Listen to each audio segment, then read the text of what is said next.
Padre nuestro que estás en los cielos, te damos muchas gracias porque en tu misericordia nos das hoy la vida, la salud, nos acompañaste durante la semana, nos diste las fuerzas para trabajar, para luchar, para estudiar.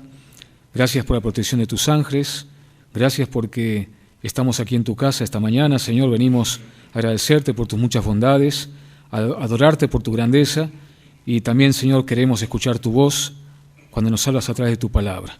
Rogamos que tu Espíritu Santo esté en cada corazón, que nos bendigas en todo momento y que bendigas a todos los que amamos y te necesitan en este mundo, en el sagrado nombre de Jesús. Amén.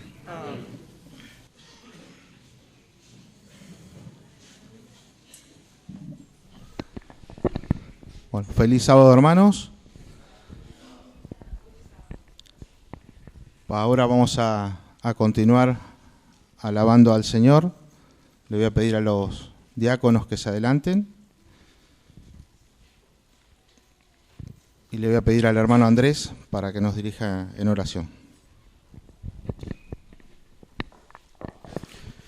Oremos. Bendito Padre Celestial que reina en los altos cielos, Señor, te damos gracias porque nos permite llegar hasta tu casa para adorarte y agradecerte por todas las bendiciones que nos da. Te pido humildemente, Padre, que bendiga estos diezmos y ofrendas que es y son para tu causa. Hágase tu voluntad, Señor. Te lo pedimos en el nombre de Jesús. Amén.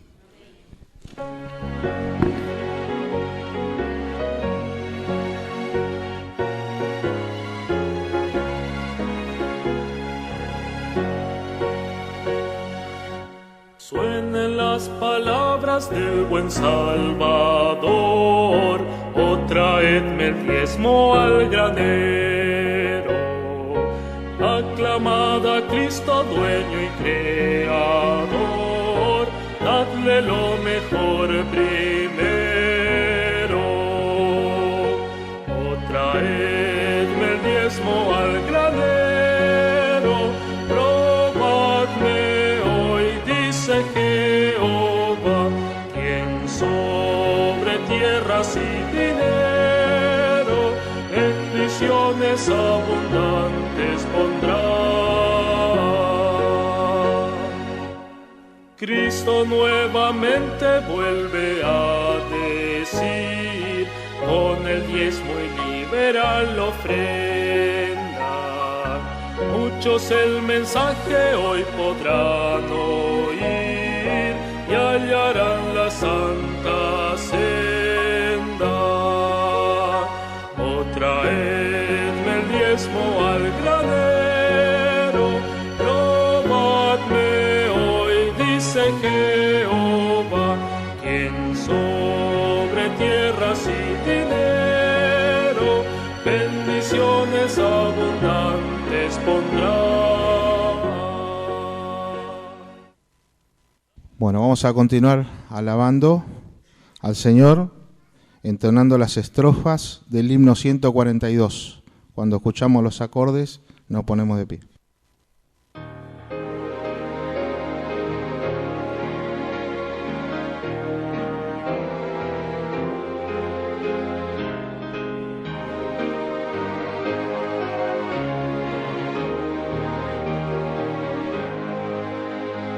Venid, cantad de gozo en plenitud y dad loor al que su sangre dio. En ella luego nos lavó, de nuestra lepra nos limpió y así librónos de la esclavitud.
hermanos, vamos a postrarnos para orar.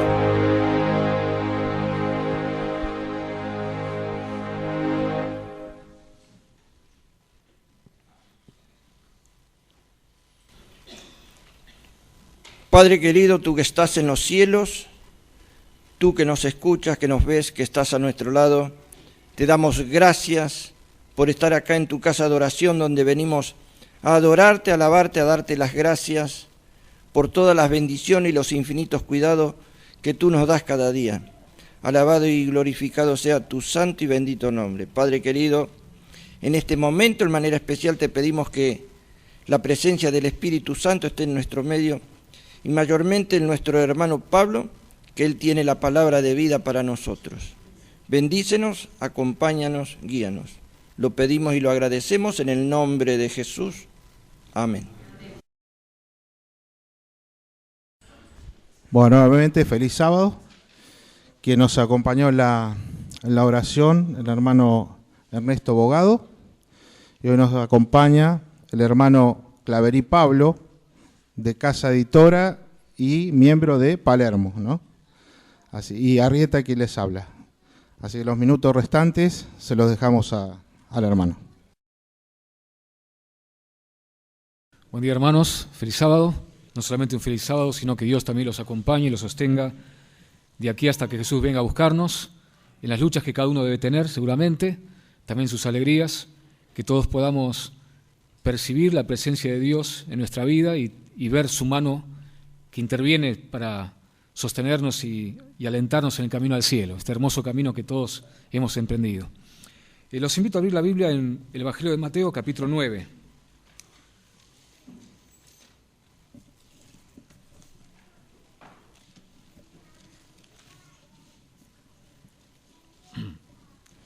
Evangelio de Mateo, capítulo 9. Vamos a leer versículos del 9 al 13.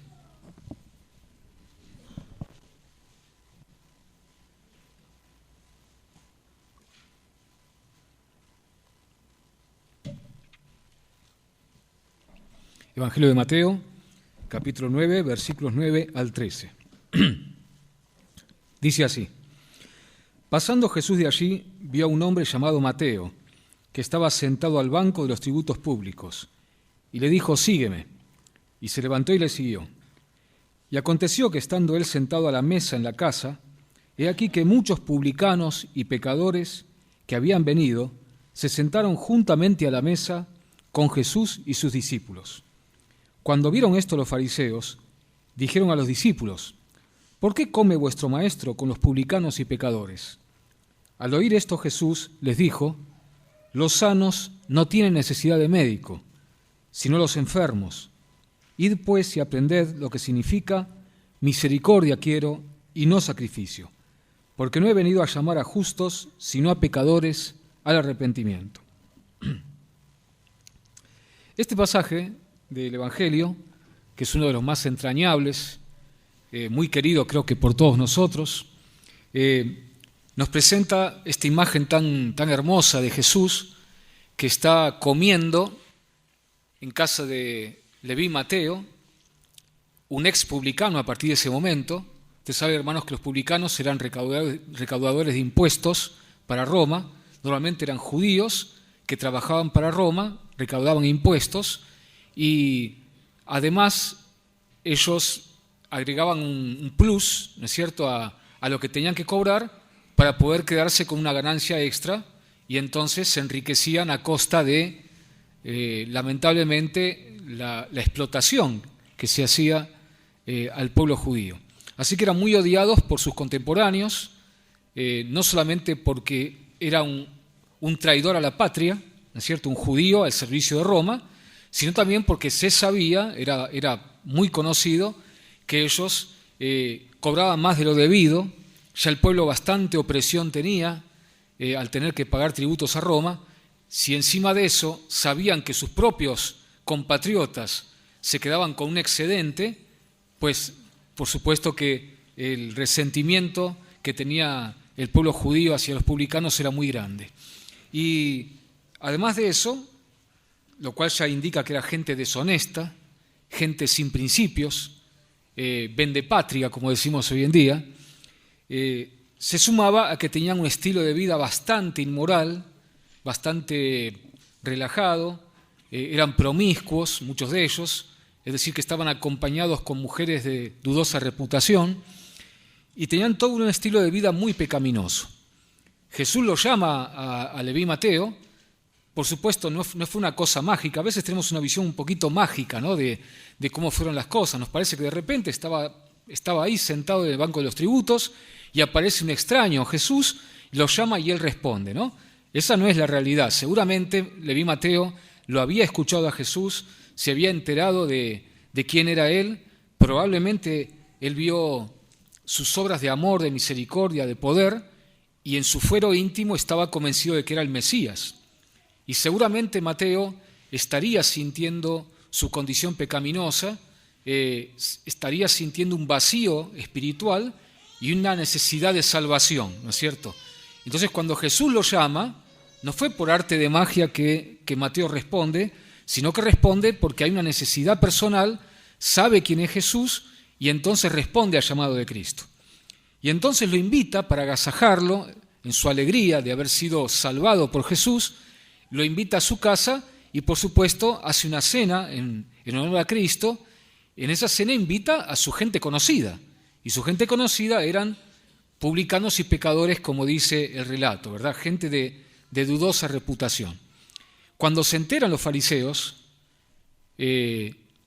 estos pretendidos guardianes de la moral, de la virtud, de la espiritualidad del pueblo, lo critican a Cristo, ¿no? Claro, no a él directamente, no tenían el valor para criticarlo de frente, sino que a través de los discípulos preguntan en forma totalmente acusatoria, ¿no? Preguntan, ¿por qué come vuestro maestro con los publicanos y pecadores? ¿No? ¿Cómo es posible que un maestro religioso, un hombre que se supone es un hombre puro, un hombre noble, un hombre santo, que incluso tiene pretensiones de ser el Mesías, cómo es posible que coma con publicanos y con este tipo de gente, ¿verdad? ¿Cómo es posible que se junte con este tipo de gente? Y entonces, hermanos, viene esta respuesta hermosa de Jesús que tanto bien nos hace a nosotros, por lo menos a quienes reconocemos que somos pecadores y que necesitamos el perdón de Jesús y necesitamos salvación. Jesús responde, versículo 12, los sanos no tienen necesidad de médico, sino los enfermos. Y este versículo, hermanos, ha dado pie a una idea muy popular que tenemos, que aparece en los estudios bíblicos, en predicaciones, de que la iglesia no es un desfile de santos o un museo de santos, sino que es un hospital para pecadores. Ustedes han escuchado, ¿no?, este concepto, ¿verdad? La iglesia no es un desfile de santos, no es un museo donde están los santos ahí imperturbables, totalmente limpitos, que le falta una aureola en la cabeza, ¿no es cierto?, como los santos de la Iglesia Católica. No, la iglesia no es eso, la iglesia es un hospital para pecadores.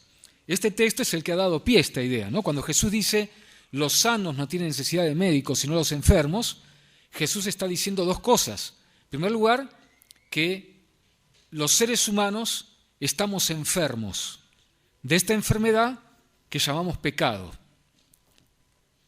Es una enfermedad espiritual y moral, ¿verdad? Estamos enfermos y Jesús vino precisamente a salvar no a los perfectos, no a los puros, a los santos, sino que vino a llamar y a salvar precisamente a los perdidos, a los enfermos de pecado. Y el segundo concepto que aparece es que Jesús dice de sí mismo que Él es el médico del alma, ¿no? El que puede sanar la enfermedad del pecado y vino precisamente a sanarnos. Así que, hermanos, yo esta mañana quisiera trabajar con ustedes sobre esta idea de que la iglesia, o sea, nosotros, somos un hospital para pecadores. Somos un hospital para pecadores y que estamos enfermos de pecado y que porque estamos enfermos de pecado es por eso que venimos a la iglesia, ¿no? Ustedes seguramente les debe suceder como a mí, de tener familiares que no pertenecen a la fe, y a veces uno tiene algún desencuentro, ¿no? No sé si a ustedes les ha pasado, me ha pasado, yo tengo familiares que no son de la fe, y a veces uno tiene ciertos desencuentros, ¿no?, con estos familiares. ¿Y qué es lo primero que dicen cuando uno tiene un desencuentro, ¿no?, una pelea, ¿no?, una reyerta, una discusión? ¿Qué es lo primero que dicen nuestros familiares o amigos? O generalmente son familiares, ¿no? Familiares no creyentes. ¿Qué es lo primero que dicen? ¿No es cierto? Vos que vas a la iglesia, ¿no? Vos que vas a la iglesia. Es lo primero que dicen. Nos refregan por la cara como que uno tuviese que ser perfecto, que por uno pertenecer a la fe tenía que aguantarse cualquier cosa, ¿no es cierto? Tiene que aguantar cualquier atropello, cualquier insulto. ¿Por qué? Porque uno va a la iglesia, ¿verdad? Y también, además de que, por supuesto, esto es un mecanismo de defensa de esta gente, ¿no? En vez de reconocer su culpa en la reyerta, lo primero que hacen es, como mecanismo de defensa, acusar que si uno fuese cristiano, un buen cristiano, pues uno tendría que aguantarse todo lo que se venga, ¿no es cierto? Bueno, es muy típico. Pero en el fondo, esta gente también tiene esta idea de que la iglesia venimos los que nos creemos perfectos, los que nos creemos ya por encima de las debilidades humanas y que por eso venimos a la iglesia. En el fondo está también esta noción, este concepto acerca de la iglesia y de lo que significa ser cristiano. Y lamentablemente este concepto quizá lo hemos fomentado algunos de nosotros, ¿no?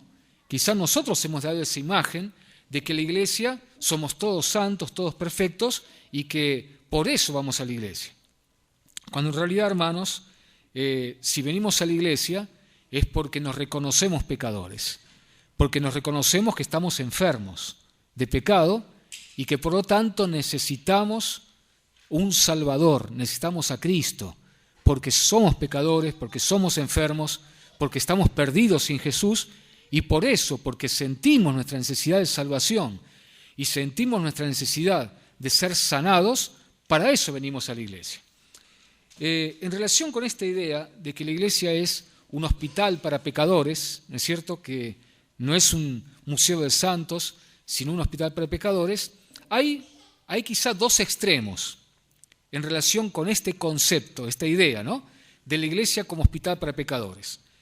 Por un lado está la idea de los fariseos, que es la idea que tenían los que lo acusaron a Cristo, ¿no? ¿Cómo es posible que Él coma con esta clase de gente, ¿no?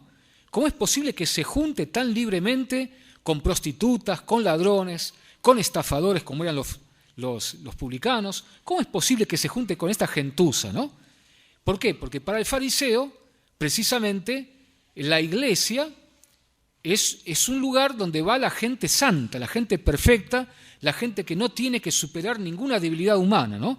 Justamente la palabra fariseo significa los separados, es decir, los que están separados de los pecadores, ¿no? Esa es un poquito la idea de los fariseos.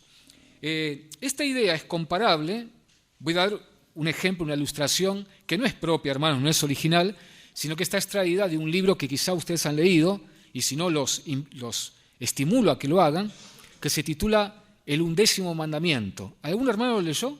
¿El 11º mandamiento? ¿Lo leíste? ¿Nadie más? Bueno, les recomiendo calurosamente que vayan al coordinador de publicaciones y le pidan ese libro porque es un libro extraordinario. Nos habla de que el 11º mandamiento es amarás a tu prójimo como a ti mismo, ¿no? Les recomiendo que lo lean. En este libro hay una ilustración que me parece brillante, ¿no? Imagínense ustedes, hermanos, que ustedes tienen un accidente en la calle o están enfermos, una enfermedad infecciosa o, bueno, enfermedades mucho más graves, y entonces van al hospital, ¿verdad? Van a la sala de guardias o a la sala de emergencias, ¿no? Si tuvieron un accidente, están todos ensangrentados, la ropa manchada de sangre y demás, ¿verdad?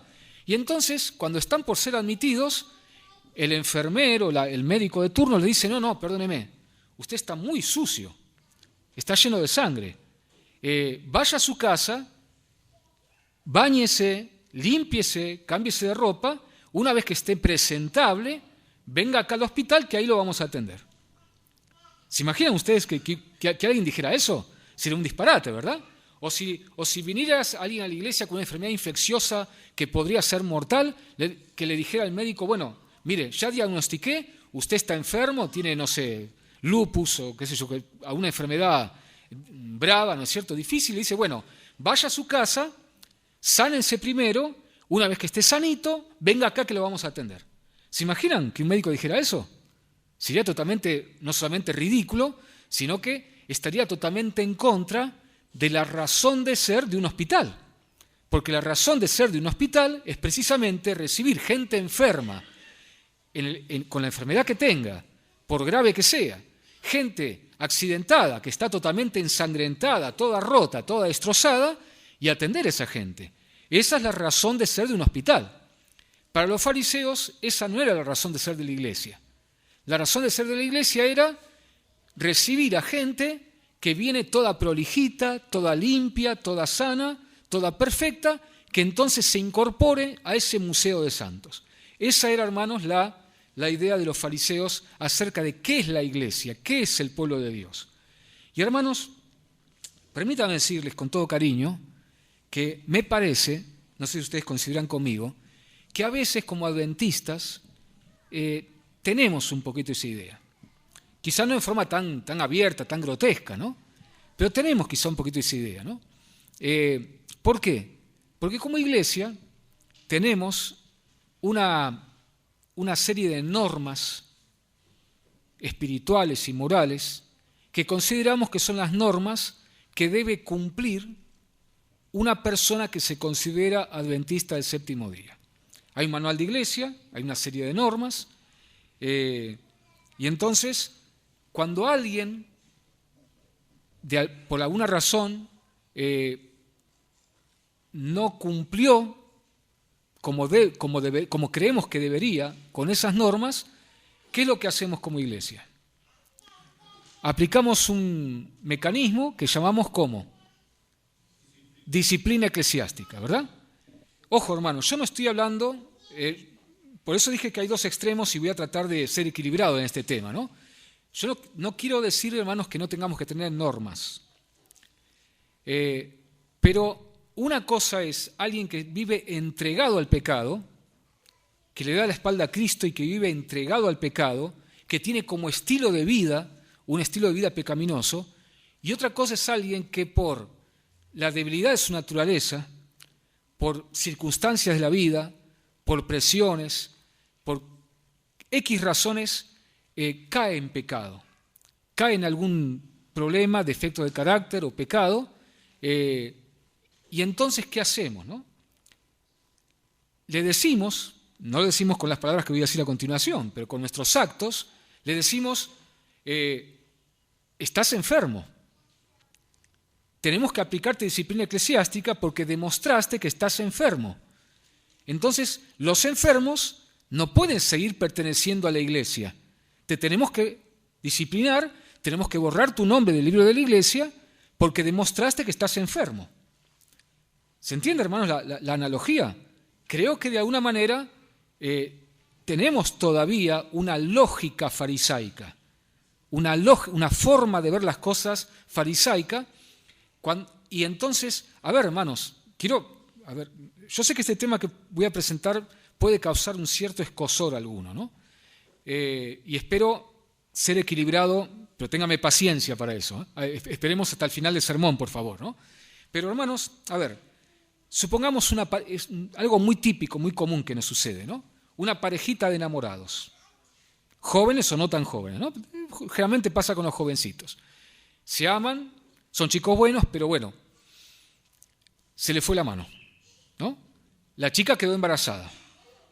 Entonces, aunque ellos manifiestan que sí, no tendríamos que haber hecho esto, tendríamos que haber aguantado hasta estar casados, ¿no es cierto? Están arrepentidos, pero decimos no, tenemos que salvaguardar el buen nombre de la iglesia, el testimonio, tenemos que salvaguardar el testimonio. Entonces, para no ser tropiezo, ni para los hermanos, ni para la gente de afuera, para que no piensen que acá en la cosa, en la iglesia, que la iglesia es un viva la pepa, perdonen la expresión tan popular, ¿no? Y que en la iglesia puede pasar cualquier cosa, tenemos que aplicarte disciplina eclesiástica, ¿no es cierto? Tenemos que borrar tu nombre de los libros de la iglesia y entonces tenés que, después de que haya un tiempo prudencial, te readmitimos y te rebautizás, ¿no es cierto? Bueno, a ver, hermanos, la pregunta ¿es ¿Es este tipo de pecados más grave que el orgullo, la vanidad, el egoísmo, la falta de solidaridad social que a veces tenemos o que tenemos habitualmente, o el mal carácter, el contestarle mal a la gente, el ser déspotas, el ser abusadores psicológicamente de la familia o de otras personas? Este pecado es más grave que los otros. ¿Hay dentro de la disciplina eclesiástica un ítem que diga el que no es solidario, el que no ayuda al prójimo necesitado, que es pobre y necesitado, tiene que tener disciplina eclesiástica? ¿Tenemos una norma así? No la tenemos.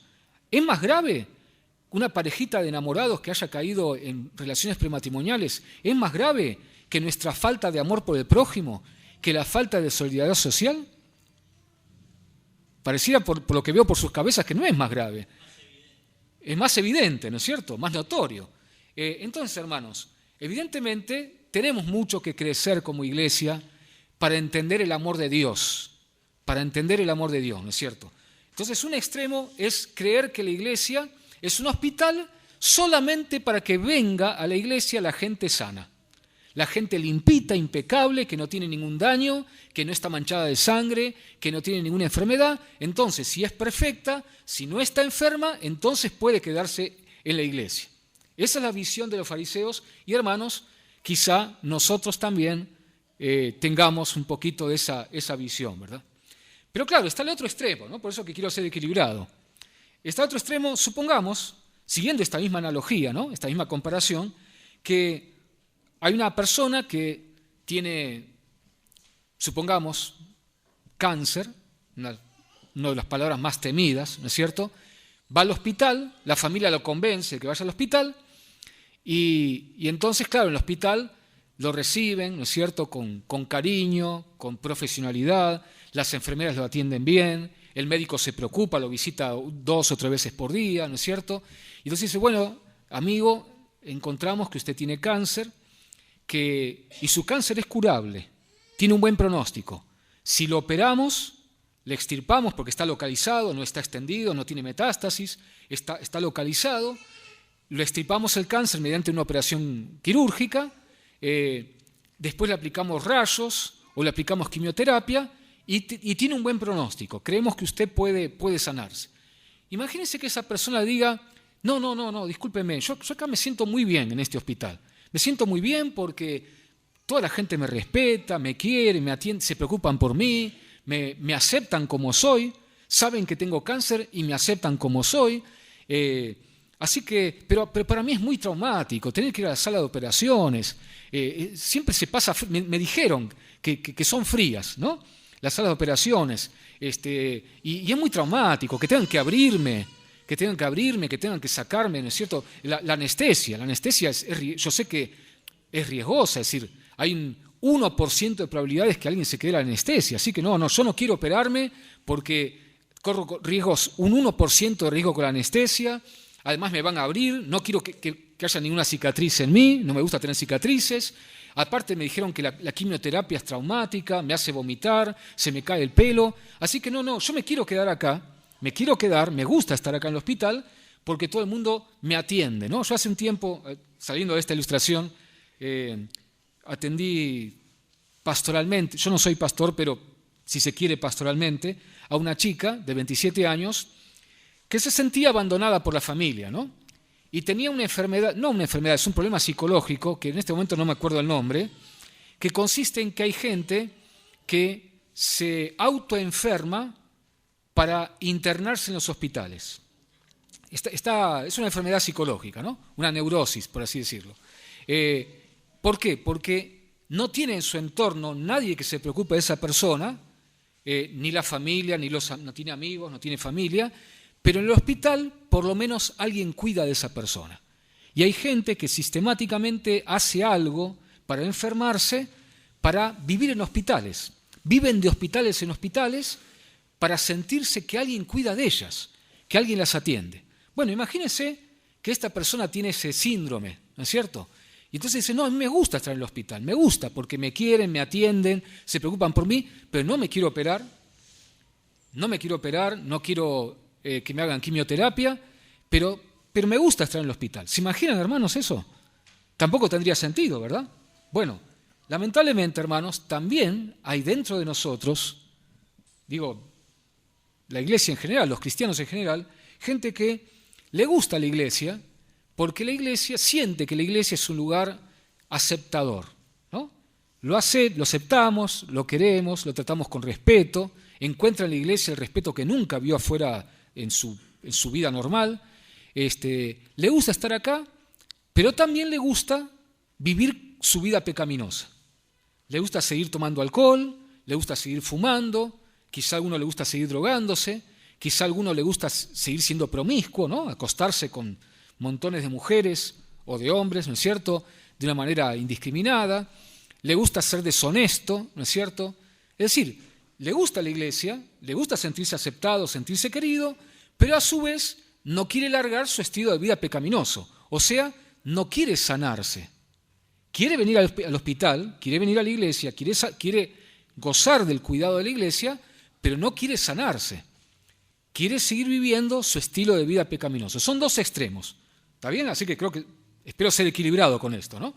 Bueno, quizá yo conozco hermanos, conozco gente, hermanos bautizados de la iglesia, que no han entendido que, si bien es cierto somos pecadores, estamos en la iglesia precisamente para ser sanados del pecado. No estamos en la iglesia solamente para ser aceptados por Jesús y por la hermandad. No estamos solamente para eso. Estamos aquí, si bien es cierto, para gozar del amor de Dios, gozar del amor perdonador de Dios, gozar de la aceptación de Dios, estamos para ser sanados. Y justamente creo, hermanos, es el concepto de hospital que Jesús quiso decir. Los sanos no tienen necesidad de médico, sino los enfermos. Pero no dijo eso solamente Jesús. El último versículo 14 creo que es, el 13, dice en la última parte, porque no he venido a llamar a justos, sino a pecadores al arrepentimiento. Ustedes saben, hermanos, que la palabra, ustedes saben que el Nuevo Testamento fue escrito en griego, ¿verdad? Griego koiné, que es un dialecto dentro del griego. La palabra que se tradujo como arrepentimiento es la palabra griega metanoia, que es una palabra griega que significa un cambio de mente, un cambio de mentalidad. El arrepentimiento es un cambio de mentalidad. Para seguir la analogía, el arrepentimiento significa entrar en terapia para irnos sanando del pecado. Entonces, hermanos, este es el concepto correcto acerca de la iglesia como hospital para pecadores. La iglesia no es un museo de santos, de gente perfecta, no es un hospital donde solamente se recibe gente que ya viene sanita, ya viene limpita, ya viene impecable, ni tampoco es un lugar que quizá podríamos llamarlo, no sé si el término es correcto, pero albergue permanente, digamos, ¿no? Ahí está el albergue transitorio, que ustedes saben qué es, pero está el albergue, un hotel, ¿no es cierto? Un hotel donde una posada, no es tampoco una posada, ¿verdad? La iglesia es un hospital para pecadores. Por lo tanto, hermanos, en este hospital para pecadores tenemos un médico, que es Jesús. Jesús lo dijo indirectamente, ¿no? Yo soy el médico del alma. Jesús, como médico del alma, lo primero que hace es aceptarlo, a usted y a mí, aceptarnos tal como somos de pecadores, que es el himno que vamos a cantar al final, el himno Tal como soy, así como somos, hermanos, con nuestra enfermedad, y cada uno sabe que tiene, ¿no? Cuando uno va a un hospital hay gente que tiene cáncer, que tiene lupus, que tiene bronquitis, que tiene neumonía, que tiene una infección, que tiene un accidente, que está quebrado, ¿no es cierto?, que tiene una pierna rota, que le pegaron un balazo. Hay distintas manifestaciones de enfermedad en un hospital. En este hospital que es la iglesia, hermanos, ustedes y yo tenemos distintas manifestaciones de esta enfermedad que llamamos pecado. Quizá algunos de nosotros luchamos contra el orgullo, la vanidad, ¿no es cierto?, el deseo de exaltación, de que nos aplaudan, que nos admiren, ¿verdad? Quizá algunos de nosotros luchamos contra el egoísmo, no somos solidarios, no nos interesa qué le pasa al prójimo, ¿verdad? Quizá algunos de nosotros, hermanos, luchamos contra la lujuria, ¿no es cierto? El deseo sexual desordenado hacia el sexo opuesto, ¿verdad? Quizá alguno, hermanos, lucha contra tendencias homosexuales. Y puede haber entre nosotros gente que luche contra las tendencias homosexuales. Y así, hermanos, podríamos seguir con una lista casi interminable de distintas manifestaciones del pecado, que no son otras cosas, hermanos, que distintas enfermedades, producto de la gran enfermedad de la cual todos participamos, que es el pecado. Y hermanos, Jesús nos dice, quédate tranquilo, porque yo no pretendo que estés sano para estar dentro de la iglesia. No pretendo que estés sano. Yo te recibo como sos, con tu enfermedad, con tu tipo de enfermedad, o tipos, quizá algunos tenemos más de una enfermedad, ¿no es cierto? Pero más allá de que sea algo puntual, todos tenemos la gran enfermedad del pecado. Y Jesús nos dice, yo te amo y te acepto tal como sos, tal como sos.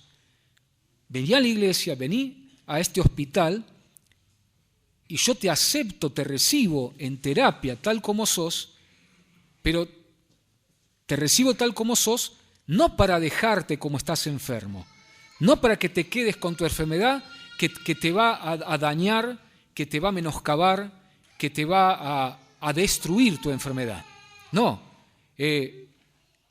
vení a la iglesia, vení a este hospital, porque yo te voy a sanar. Y hermanos, esta sanidad que Jesús quiere hacer con nosotros no es de la noche a la mañana. Hermanos, Jesús tiene suficiente poder por el Espíritu Santo para que si le dejáramos, de la noche a la mañana podríamos ser absolutamente sanos, absolutamente perfectos.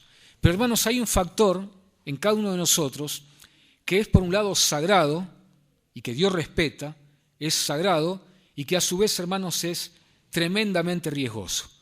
Ese factor es la libertad, nuestro libre albedrío. Nuestra libertad, hermanos, esta capacidad que tenemos que Dios respeta, es lo que le pone un freno a la obra de sanidad instantánea que Jesús quisiera realizar en cada uno de nosotros. Jesús es omnipotente, significa que todo lo puede, no hay límites al poder de lo que Jesús puede hacer. Jesús tiene tanto poder, dice la Biblia, que es el creador de todo el universo. Imagínense ustedes, ¿no? Miles de millones de galaxias, con miles de millones de estrellas, de planetas, igual que el nuestro, y Jesús tuvo suficiente poder para crear semejante universo y para sustentar con su omnipotencia todos los movimientos, las órbitas de las estrellas, de los soles, bueno, las estrellas son soles, de los planetas, de las galaxias. Hermanos, para Jesús, transformar un corazón, sanar un corazón, no es más difícil que crear el pasmoso universo en el cual vivimos. Pero a ese factor, hermanos, de nuestra libertad, le pone un límite al poder de Jesús. Y por eso, hermanos, es que en realidad esta obra de sanidad que Jesús quiere realizar en nosotros es una obra que a Jesús le lleva toda nuestra vida. Desde que conocimos a Jesús, nos entregamos a Él mediante el bautismo, hasta que fallecemos, o si Dios lo quiere así, estemos vivos cuando Jesús regrese a buscarnos, vamos a estar en terapia, todos nosotros. ¿Por qué? Porque a pesar de que conocimos a Cristo, conservamos una naturaleza pecaminosa. Por eso Lutero, ustedes saben, hermanos, que este año vamos a festejar en octubre los 500 años de la reforma de Martín Lutero.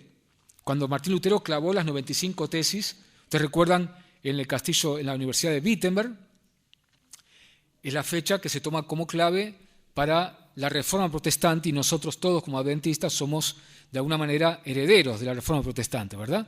Bueno, Martín Lutero tenía una frase en latín, era el idioma teológico de la época, una frase que definía la naturaleza del cristiano y la naturaleza de la experiencia cristiana. Él decía que el cristiano es simul justus et peccator. Significa, el cristiano es simultáneamente justo y pecador. No es que dejamos de ser pecadores cuando nos bautizamos. Algunos tenemos esa idea, ¿no? Yo me acuerdo cuando con mi familia conocimos el mensaje, éramos católicos, aunque no éramos muy practicantes, conocimos el mensaje adventista, y me acuerdo que cuando entramos a la iglesia, teníamos este concepto de que la iglesia es un museo de santos, ¿no? Así que casi que nos sentíamos indignos de entrar en la iglesia, ¿no? Veíamos a toda la gente y nos parecía que eran santos consumados, ¿no? Y nosotros, no es que éramos grandes pecadores, que hacíamos cosas malas, pero nos sentíamos que éramos indignos de estar en la iglesia. Ya pasaron más de 40 años de eso, ¿no? Y bueno, después de 40 años pasó, como se dice, mucha agua bajo el puente y nos dimos cuenta de la realidad de la iglesia y también de nosotros mismos, ¿no?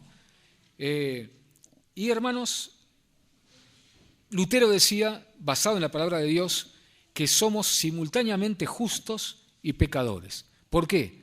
Porque esta naturaleza pecaminosa va a estar en nosotros hasta que Cristo transforme, como dice Pablo en 1 Corintios 15, esto mortal en inmortal y esto corruptible en incorruptible. Por ahora, dice 1 Corintios 15, tenemos una naturaleza corruptible. Y cuando dice corruptible no se refiere solamente a que envejezcamos y tendamos a la muerte. Está hablando también de nuestra naturaleza moral. Tenemos una naturaleza moral corruptible y por lo tanto, hermanos, tendremos que convivir con esta enfermedad del pecado hasta que Cristo venga a buscarnos. Pero que tengamos que convivir con esta enfermedad no significa que no estemos en un proceso de sanamiento, en una terapia. Los médicos, hay enfermedades que no es que de la noche a la mañana se curan. Tienen que estar algunos días, otras semanas y otros meses en terapia intensiva, bajo tratamientos, para lograr curarse. Y hermano, yo no quisiera desanimarlo, pero tenemos que asumir que estamos en terapia y que esta terapia, hermanos, nos va a llevar toda la vida. Esta terapia, en términos de Elena de White, se llama santificación. Y ella dice que la obra de la santificación es la obra de toda la vida, ¿no es cierto? Es decir, que toda la vida estaremos en terapia. Hermanos, si estamos en terapia, o sea que todavía estamos enfermos, en proceso de sanidad, es natural que en un enfermo, en un hospital que está en terapia por alguna enfermedad infecciosa, lo que fuere, es natural que de repente le aparezca fiebre, ¿no es cierto? O le aparezca un dolor propio de la enfermedad contra la cual está combatiendo. Hermanos, entonces no será natural que mientras estamos en terapia, mientras estamos en este proceso de sanidad espiritual, no será natural que aparezcan fiebres espirituales, que aparezcan dolores de cabeza espirituales. No será natural entonces, hermanos, que nuestra pecaminosidad se muestre a cada paso en nuestro camino al cielo. Claro, quizá algunos de nosotros no es que socialmente hablando, visiblemente hablando, la gente pueda decir, fulanito cayó en tal pecado, ¿no es cierto? Hizo una cosa públicamente censurable, ¿verdad? Pero hermanos, no sé qué les pasa a ustedes. Yo cada día, por la gracia de Dios, tengo que pedir perdón a Jesús, pedirle que me cubra con su sangre y pedirle al Espíritu Santo que me sane y me limpie, porque cada día lucho con pensamientos pecaminosos, con sentimientos pecaminosos, con motivaciones pecaminosas. No sé si a ustedes les pasa, capaz que a ustedes no les pasa, ¿no? A mí me pasa. Todos los días para mí es una lucha espiritual, porque hay pensamientos, y no estoy hablando de cosas socialmente groseras, estoy hablando de egoísmo, de motivaciones egoístas, de gente que a lo mejor no me cae simpática y no la amo como tendría que amarla, no tengo la abnegación y la solidaridad social abnegada que sé que debería tener, ¿no es cierto?, de desprendimiento en favor del prójimo necesitado. Y así, hermanos, podría mencionarles para mi vergüenza, podría mencionarles con las cosas contra las cuales lucho, y creo que si todos nos sinceráramos esta mañana, creo que todos tendríamos que tener disciplina eclesiástica, ¿no? ¿No es cierto, hermanos? Porque ¿quién no lucha cada día con pensamientos, sentimientos motivaciones pecaminosas, ¿verdad? E incluso con actos pecaminosos, ¿verdad? Defectos de carácter, de repente contestamos mal a alguien, no hablamos con la amabilidad que tendríamos que tener, con la mansedumbre que tendríamos que tener, con la humildad que tendríamos que tener. Como me dijo un hermano que es médico de una iglesia X, me dijo, nuestra pecaminosidad se transpira por los poros, se transpira, ¿no? No podemos dejar de manifestar lo pecaminosos que somos, ¿no es cierto? Entonces, hermanos, yo esta mañana quisiera dejarlos con el mensaje, espero yo, alentador, ¿no? Para los que están luchando con el pecado, como yo, el mensaje alentador de que usted no se desespere, hermano, ni se sienta con ganas, como me ha pasado a mí, de tirar todo por la borda, ¿no? ¿Cuántas veces yo me dije a mí mismo, Pablo, lo mejor que podrías hacer es no ir más a la iglesia, para no ser un hipócrita, ¿no? Eso me he dicho a mí mismo, ¿no? Porque digo, ¿cómo es posible, Pablo? Vos profesás el nombre de Cristo, vas a la iglesia, predicás, y ¿cómo es posible que hayas caído en este pecado de palabra, de acto, de pensamiento, de sentimiento? Y entonces, hermanos, y también, hermanos, a veces nos desanimamos porque vemos cómo se manifiesta esta enfermedad en la iglesia. De repente nos enteramos que tal pastor hizo tal cosa, ¿verdad? O tal anciano hizo tal cosa, o tal directora de escuela sabática, o maestra de escuela sabática, ¿no? Y nos escandalizamos y decimos, no, yo no voy más a la iglesia. ¿Cómo es posible que pasen estas cosas dentro de la iglesia? Hermanos, es posible, claro que es posible, porque usted, hermanos, no está en un museo de santos, sino que está en un hospital para pecadores. Y así, hermano, como usted necesita la misericordia de Jesús cada día y necesita ser sanado de su enfermedad de pecado, ¿por qué no pensar que su hermano también está bajo terapia y también necesita la misericordia de Jesús, el perdón de Jesús y la sanidad de Jesús? Yo creo, hermanos, que si tenemos este concepto de la iglesia, vamos, en primer lugar, a no desanimarnos con respecto a nosotros mismos, a nuestra propia vida espiritual. Si asumimos que estamos enfermos de pecado y que estamos bajo terapia, no nos vamos a desanimar, porque sabemos que Jesús nos acepta como somos si nos ponemos en sus manos para ser sanados. Por otra parte, hermanos, no nos vamos a escandalizar por cosas malas que pasen dentro de la iglesia. Lo vamos a tomar no es deseable que pasen esas cosas, pero es natural, y permítame decirlo, es esperable que pasen cosas malas dentro de la iglesia. Es esperable, hermanos, porque si estamos enfermos, es esperable que el pecado se manifieste aún dentro de la iglesia. Y en tercer lugar, hermanos, esto nos tendría que dar, y los animo a que así sea, y me animo a que así sea, una visión misericordiosa y comprensiva de mi hermano que está en la fe como yo. Una visión misericordiosa y comprensiva, porque mi hermano está no más enfermo de pecado que yo. Está tan enfermo de pecado como yo, y así como yo necesito la misericordia de Cristo, mi hermano la necesita. Y lo más hermoso es que Dios ha establecido a la iglesia como una comunidad terapéutica. Yo quisiera terminar con un último texto esta mañana que está en Gálatas capítulo 6. ¿Ustedes me acompañan? Terminamos con este texto. Gálatas capítulo 6.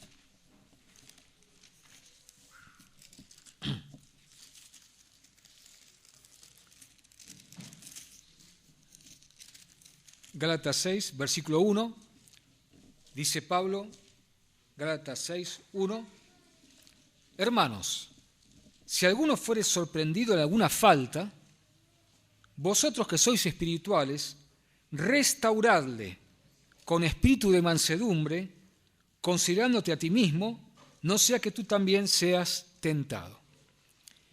Aquí Pablo, hermanos, nos dice que la obra de la iglesia no es la acusación, no es meramente cumplir con una norma administrativa de excluir de la iglesia a quien haya cometido una falta, como dice aquí.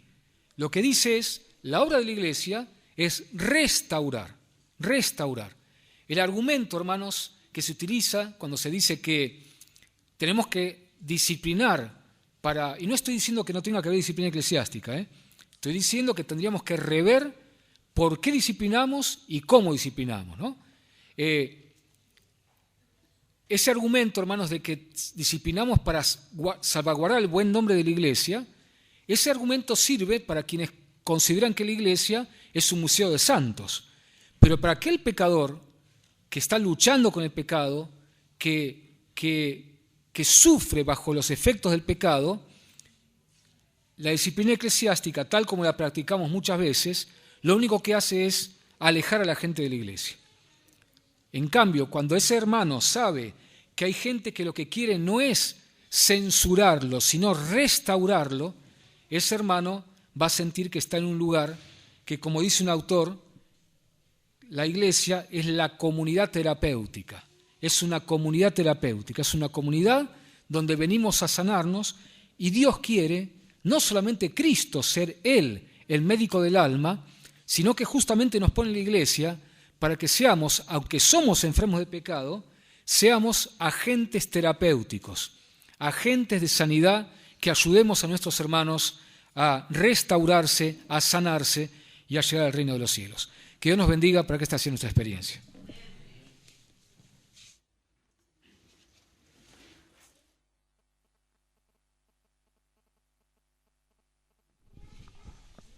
Muy bien, hermanos, vamos a terminar nuestro culto entonando el himno número 249, Tal como soy.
Oremos. Querido Padre Celestial, nuevamente te damos gracias, Señor, en esta mañana. Gracias por este mensaje que nos has dado. Queremos pedirte, Señor, que nos limpie nuestros corazones, que transformes nuestros corazones con tu poder. Sabemos que tu poder es veraz, Señor. Por eso queremos y te pedimos tu mano siempre sanadora en cada uno de nosotros. Señor, sabemos que somos pecadores, Por eso te damos gracias por aceptarnos como somos. Gracias porque tú nos haces tus hijos, Señor.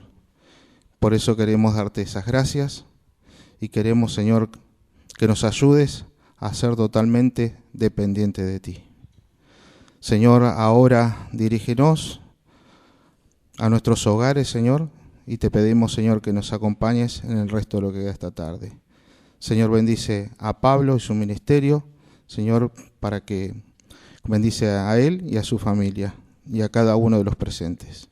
Lo pedimos y lo agradecemos con el perdón de nuestras faltas, en el nombre de Jesús. Amén.